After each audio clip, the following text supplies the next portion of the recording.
来乡亲啊，有关这个案件相关的进度，请你随时锁定华视52台。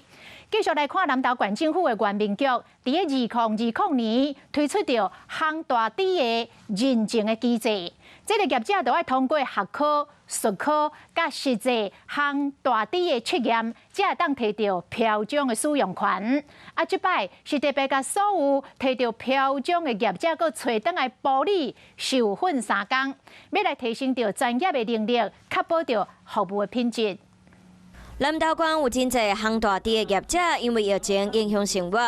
县府原民局希望培训课程，希望提升专业能力，改变经营模式。主要是针对我们在后疫情时代，我们烤猪职人的生意有所低落。那我们希望说，透过这样的研习，研发了我们烤猪便当，还有我们的风味餐以及真空包装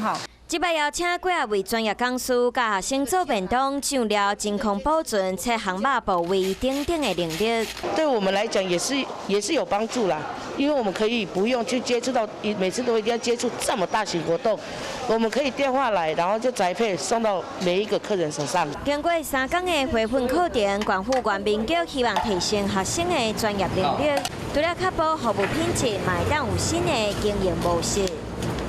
Hello， 大家好，我是乃瑜，要教给大家2个任务。第一个，华视新闻的脸书专页，你按赞了吗？还有华视新闻的 YouTube 频道，赶紧订阅起来，还要记得按赞，开启小铃铛哦。